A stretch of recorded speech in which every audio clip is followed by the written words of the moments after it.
എൻ്റെ കോപ്പി തരാം. അതുകൊണ്ട് തന്നെയാണ് പറയുന്നത് 29 ജൂൺ 2018 ഇടവേള ബാബുവിന് ഞാൻ അയച്ച മെസ്സേജിൻ്റെ സ്ക്രീൻഷോട്ടാണിത്. കണ്ടോ? ആ രേഖ എൻ്റെ കയ്യിലുണ്ട്.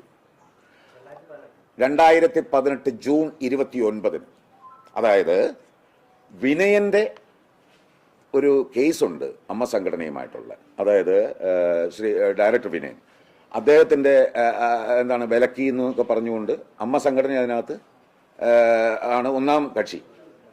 ഇടവേള ബാബുവും ഇന്നസെൻറ്റുമാണ് അതിൽ മറ്റൊരു കക്ഷി.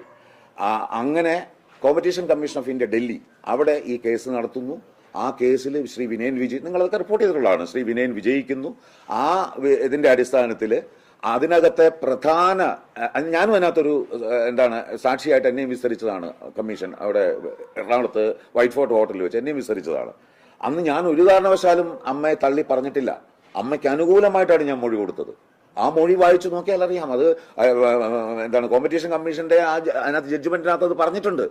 അതിനകത്ത് ഞാൻ വളരെ കാര്യമായിട്ട്, അതായത് അമ്മ സംഘടനയോ അമ്മയുടെ പ്രസിഡന്റിനെയോ സെക്രട്ടറിയോ ഒരു വിധത്തിലും ദ്രോഹമുണ്ടാക്കാത്ത രീതിയിൽ എന്നോട് പറഞ്ഞത്, അമ്മയുടെ പ്രസിഡന്റായ ഇന്നസെന്റും മുകേഷും കൂടി ഇരുന്നാണ് ആ പടത്തിൽ നീ അഭിനയിക്കരുത്, അഡ്വാൻസ് തിരിച്ചു കൊടുക്കടാ, ഇല്ലെങ്കിൽ നിനക്കത് ദോഷമാകും എന്ന് പറഞ്ഞ് എന്നെ ഭീഷണിപ്പെടുത്തിയത് ശ്രീ മുകേഷ്.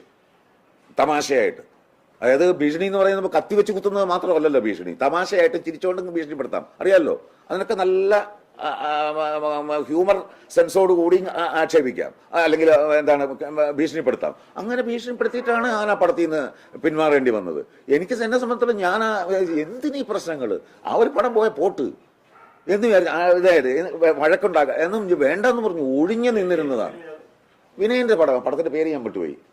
അതെനിക്ക് വേറെ അഭിനയിച്ചിരിക്കുന്നത് മറ്റേ പ്രിയാരാമന്റെ ഹസ്ബൻഡില്ലേ, രഞ്ജിത്തോ മറ്റോ ആണ് അഭിനയിച്ചത്. ആ ഒരു കുട്ടിയുടെ ഒരു പടം, കുട്ടിയുടെ അച്ഛനായിട്ടായിരുന്നു എന്നെ വിളിച്ചിരുന്നത്. അതൊരു നല്ല വേഷമായിരുന്നു. അത് പോട്ടെ, അതെന്തേലും ആയിക്കോട്ടെ.